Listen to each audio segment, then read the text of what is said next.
کل دیندار اور دنیا دار دونوں لوگ ہی جب کبھی کوئی ہاؤسنگ کالونی سٹارٹ ہوتی ہے تو پیسہ لگا کر فائلوں کا کاروبار شروع کر دیتے ہیں. مقصد مکان بنانا نہیں ہوتا بلکہ منافع کمانا ہوتا ہے. اس کا اینڈ رزلٹ یہ نکلتا ہے کہ عام آدمی کے لیے پلاٹ خریدنا آلموسٹ ناممکن ہو جاتا ہے. کیا یہ کاروبار حلال ہے؟ کہیں سے حلال نہیں ہے جی، یہ تو بہت بڑا غرر ہے اور یہ دھوکے کے اوپر معاملہ چل رہا ہے جو چل رہا ہے. ویسے اگر یہ جو اکثر بخاری مسلم کی حدیث کا بعض علماء سہارا لیتے ہیں نا کہ جب تک چیز قبضے میں نہ لو تو آپ آگے بیچ نہیں سکتے، تو چونکہ یہ پلاٹ کی فائل ہے، یہ قبضے میں ابھی پلاٹ تو فزیکلی موجود نہیں ہے تو آپ بیچ نہیں سکتے. یہ مسئلہ نہیں ہے، وہ بیچ سکتے ہیں. غرر نہیں ہونا چاہیے. اگر غرر ہوگا تو پھر آپ نے نبی علیہ السلام نے غرر کو اوائڈ کیا تھا. جو بخاری مسلم میں حدیث ہے نا کہ کوئی شخص جب تک خود کھجوریں قبضے میں نہ کر لے آگے نہ بیچے بغیر دیکھے میں، دھوکا ہو جائے گا. اور اس کو سپورٹو مسلم کی حدیث ہے. ایک صحابی کہتے ہیں کہ میں نے سونے کے دیناروں کے عوض جو ہے وہ ایک سونے کا ہار خریدا. میں نے یوٹیوب پہ کلپ بھی حلال اور حرام کاروبار، جو کہتے ہیں گولڈ کا بزنس بھی حرام ہے. میں نے سب کچھ، خصوصاً سلفی علماء کو زیادہ مسئلہ ہے تو میں نے وہ سارے دلائل بتائے ہیں اس میں. تو مسلم شریف کی حدیث ہے، وہ کہتے ہیں میں نے ایک سونے کا ہار خریدا سونے کے دیناروں کے عوض، جو اس وقت کرنسی تھی. جب میں نے اس کو کھولا تو اس میں اس سے زیادہ سونا تھا جتنے کے میں نے دینار دیے ہوئے تھے، کیونکہ اس وقت انٹرنسک ویلیو اور فیس ویلیو ایک ہی ہوتی تھی. آج ہمارا جو نوٹ ہے اس کی ویلیو تو نہیں ہے، کاغذ کا ایک ٹکڑا ہی ہے. اس کے اوپر لکھا ہوتا ہے نا کہ اسٹیٹ بینک کی جو ہے وہ ضمانت سے جاری شدہ حاملے حاضہ کو مطالبہ پر ادا کرے گا. یعنی جو اس کو پوزیس کیے ہوئے نوٹ کو، اس کو اسٹیٹ بینک اس کے ایکویولنٹ سونا دے گی. ایسے کوئی نہیں دے سکے کہ اسٹیٹ بینک آج کل خالی ہے. اچھا، لیکن سونے کے ایکویولنٹ یہ کرنسی ہے. اس کی اپنی ورتھ نہیں ہے، کاغذ کا ایک ٹکڑا ہے. اگلے زمانوں میں جو سونے کا سکہ ہوتا تھا وہ خود سونے کا ہوتا تھا، اس کی اپنی ورتھ ہوتی تھی. سونے کے سکے کو دینار کہتے تھے اور چاندی کے سکے کو درہم کہتے تھے. ایک دینار کے اندر 10 درہم آتے تھے اور 20 دینار کا 7.5 تولے سونا بنتا تھا. ٹھیک ہے، اس زمانے میں اسی سے بھی نصاب نکالا گیا نا. بہرحال پچھلے دنوں میرا کلپ بھی ریکارڈ ہوا ہے کہ حق مہر کتنا ہونا چاہیے، اس میں میں نے ساری کیلکولیشن بتائی ہے. اب وہ غرر ہو گیا نا. مسلم شریف میں حدیث ہے کہ وہ جب وہ کہتا ہے میں نے وہ ہار توڑا تو اس میں سے سونا زیادہ نکلا ان دیناروں کے عوض جو میں نے دے کے خریدا تھا. تو نبی علیہ السلام نے فرمایا کہ کوئی شخص بھی جب تک اس کو کھول نہ لے، سونے کو لگ کر کے تول نہ لے، تو اس طرح کاروبار نہ کرے، کیونکہ وہ دھوکا ہو گیا نا اس کے ساتھ. اس نے سونے کے بدلے سونا تو سود ہو گیا. اس کے برابر اس لیے وہ بخاری مسلم میں آتا ہے نا کہ سونے کا کاروبار 10 بدست کرنا ہے آپ نے، ایکویلنٹ. اور اس میں پھر وہ حضرت معاویہ والا واقعہ بھی مسلم شریف کا آ جائے گا، وہ آپ پمفلٹ میں پڑھ لیں، چھوڑ دیں، پہلے بہت ہو چکے ہیں. ادھر بھی یہ جھگڑا ہوا تھا صحابہ کرام کا کہ انہوں نے چاندی اور سونے کے برتن فوجیوں کا تھا تنخواہوں میں لے لو. عبادہ ابن صامت کھڑے ہوئے تھے، انہوں نے کہا کہ یہ تو حرام ہے، نبی علیہ السلام نے منع کیا. انہوں نے آگے سے جواب دیا ہم بھی حضور کے ساتھ ہیں، ہم نے تو کبھی ایسی حدیث نہیں سنی. انہوں نے صرف یہ کہا، باقی سب لوگوں نے اپنے برتن واپس کر دیے. اور الموطا امام مالک میں آتا ہے ابو درداء چیف جسٹس تھے حضرت عمر کی طرف سے شام کے، وہاں بھی یہ جھگڑا ہوا. تو حضرت ابو درداء نے جب سمجھایا تو حضرت ابو درداء کہتے ہیں معاویہ کون سمجھائے، میں اس کو حدیثیں سناتا ہوں، یہ مجھے اپنی رائے پیش کرتا ہے. پھر انہوں نے شکایت حضرت عمر کو خط لکھا کہ یہ کون سی چیز ہمارے اوپر آپ نے مسلط کی ہوئی ہے. پھر انہوں نے حضرت معاویہ کو خط لکھا کہ یار مطلب یہ سینئر صحابی یہ حدیث بیان کر رہے مانو. تو انفی شروع سے ہی رہے ہیں حدیث کو نہ ماننے والے. تو آج میں نے آپ کو انفیوں کے بزرگ کا بھی بتا دیا ہے. پہلے تو میں نے آپ کو بتایا تھا رافضیوں کے بزرگ کون ہیں جو صحابہ پہ لعنت کرواتے ہیں. آج آپ کو انفیوں کا بزرگ بھی بتا دیا جو حدیث کے مقابلے پہ یہ ساری حدیثیں میں نے اس میں ڈالی ہوئی ہیں. اس میں صحیح مسلم میں الفاظ ہے، عبادہ ابن صامت کہتے ہیں اللہ کی قسم مجھے اندھیری رات میں جنگل کے اندر بھی معاویہ کے لشکر سے الگ ہونا پڑے تو مجھے یہ گوارا ہے، لیکن جو کچھ میں نے رسول اللہ سے سنا ہے میں اس سے نہیں ہٹ سکتا. آپ نے اس طرح کا کاروبار منع کیا جب تک کہ وہ ایکویلنٹ نہ ہو. انہوں نے کہا تنخواہ لینی اپنی مرضی کے برتن اٹھا لو. اب ایک بندے کی اگر 3 تولے سونے کی تنخواہ ہے اور وہ 5 تولے کا برتن اٹھا لے بغیر تولے ہوئے تو یہ مسلمانوں کا مال غنیمت میں لوٹ مار جاری ہے نا. تو انہوں نے مخالفت کی تھی.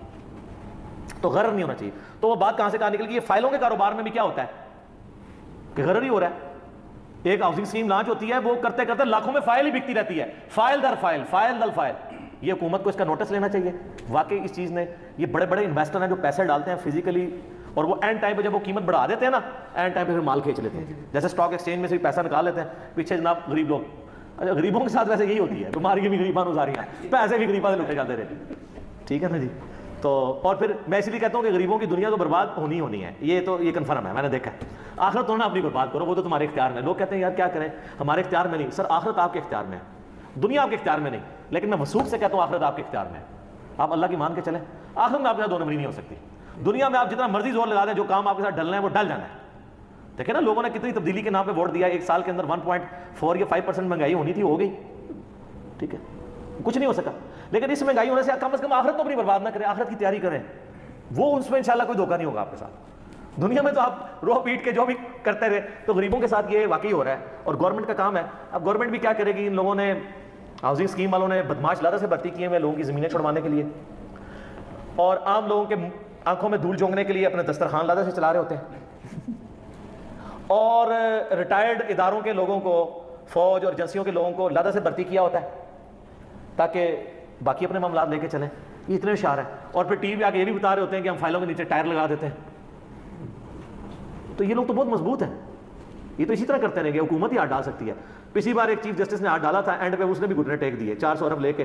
وہ الٹا اس کو فائدہ پہنچا دیا. کیوں؟ جب پیسے گرے اس نے اپنے پلاٹ سستے داموں خرید لیے عوام الناس سے. اس کو تو پتا تھا کہ ہم نے کہانی کرا ہی لینی ہے. اور اب اس نے وہ 400 ارب تو سپریم کورٹ کو دیا نا, تقریباً 2700 ارب اس نے کما لیا اس میں سے. اور میں آپ کو ایک اتھینٹک سیاسی طلعت حسین اس نے پوری کیلکولیشن کر کے بتایا کہ سپریم کورٹ میں تو 400 ارب دیا لیکن 2700 ارب اس نے کما لیا ہے. کیونکہ جب وہ پلاٹ بالکل نیچے ہے, لوگوں نے کہا جی ڈوب گئے, چلو 3 لاکھ دا پانی بھی ملتا ہے دیو, ان سے خرید لیے. سپریم کورٹ کو جب نوالا ڈال دیا اور انہوں نے اس کو ریگولائز کر دیا, وہ پلاٹ تو سارے خرید چکا تھا, اب دوبارہ پھر قیمت چڑھ گئی, تو اس نے کہا ہاں جی 5 لاکھ لے لو, پھر 1 کروڑ داری پلاٹ. تو انہوں الٹیمیٹلی فائدہ ہو گیا. لیکن یہ استحصالی نظام حکومت کی کمزوریوں کی وجہ سے ہے, کیونکہ یہاں غریب کے لیے اور قانون ہے, امیر کے لیے اور ہے. غریب کے لیے قبر کی جگہ بھی مشکل ہے, اور امیر کا یہ حالت ہے کہ وہ اسلحے کے زور کے پر, اور یہ تو اسلحے انہوں نے بدماش زیادہ رکھے ہوئے ہیں جو لوگوں کی زمینیں خالی کرواتے ہیں. اور پھر وہ لوگ کہہ رہے ہوتے ہیں یار 1 لاکھ بندے کو روٹی کھوا رہے ہیں. سر اللہ کو اس سے کوئی پرواہ نہیں ہے, آپ 1 کروڑ بندے کو بھی, یہ دنیا میں آپ دھوکے دیں گے. مسلم شریف کی حدیث ہے, اللہ تمہاری شکلوں اور مال کو نہیں دیکھتا, دلوں اور اعمال کو دیکھتا ہے. کل کو آپ کہیں گے مدر ٹریسا بھی جنت الفردوس میں جائے گی, اس نے تو ہزاروں بچیوں کی شادیاں کرائی ہیں, لیکن وہ شرک پہ مری ہے. اس طریقے سے آپ کسی کو کیا گارنٹی دے سکتے ہیں؟ جس نے اللہ ہی کو نہ پہچانا, وہ چاہے جتنے مرضی ویلفیئر کے کام کرتا رہے دنیا میں, تو اس کے اوپر قانون اسٹیبلش ہم یہی کریں گے. باقی اللہ کی مرضی ہے, کسی کو چھوڑ دے, میں اس پہ نہیں, میرا تو اس معاملے میں لینیٹ موقف ہے کہ اگر کسی کو حالات اور واقعات ایسے ملیں کہ اس سے حقیقت کلیئر نہیں ہوئی اور ڈیٹم لیول کی توحید اس کی کلیئر ہے, تو اس کا معاملہ اور اللہ کا معاملہ. میرا ایک یوٹیوب پہ کلپ بھی ہے کہ کیا سارے غیر مسلم بھی دوزخ میں جائیں گے, وہ آپ دیکھ لیں. میں اس ٹاپک کو نہیں چھیڑنا چاہتا, لیکن یہ ساری چیزوں سے دھوکے دے رہے ہیں. یہ سارے فائلوں والا کاروبار, اس میں ہم بھی مجرم ہیں, ہم جو اس سسٹم کا حصہ بنے ہوئے ہیں. لوگ 5 فائلیں اٹھا لیتے ہیں, 5 لاکھ کی 5 فائلیں اٹھا لی, 1.5 لاکھ کی بیچ دی, تو اپنا پروفٹ سائڈ پہ کیا, اور اس طریقے سے ایک بندہ دوسرے کے بوجھ پہ ڈالتا ایک غریب آدمی کی زندگی مشکل کرتی ہے. تو اس سسٹم کا حساب لوگ نہ بنیں, بالکل نہ بنیں. البتہ اگر آپ واقعی اس لیے پلاٹ لینا چاہ رہے ہیں کہ آپ نے مکان بنانا ہے, تو ٹھیک ہے, آپ انیشلی 1 فائل لے لیں. اگر آپ کر رہے ہیں غرر والا معاملہ, فائل در فائل, تو پھر میں آپ کو فائل خریدنے کی اجازت نہیں دوں گا. کیونکہ یہ نہ ہو لوگ کہیں گے یار میں تو لینا بھی چاہتا تھا, تو انجینئر صاحب کہہ رہے ہیں اس کا کاروبار ہی نام ہے. میں کہتا ہوں کاروبار نام ہے, انیشلی 1 فائل لے لیں, بیلٹنگ میں لے لیں یا بعد میں لے لیں, اس کے بعد بیچنے والا کام نہ کریں, اس نیت سے نہ لیں, ورنہ وہ لالا ہی ہو جائے گا. لالا بھی اسی طرح ہی ہو رہا تھا نا, اس نیت سے نکاح کرنا کہ طلاق لے کے پھر پہلے خامد کی طرح اے لالا ہی, اے فائلہ دے لالے ہو رہے ہیں, اے پائی رامے جے لالے نہیں جے, اے رامے جے گاٹے فٹ ہو جانے جے. ٹھیک ہو گیا جی, فائلوں کا ہلالا.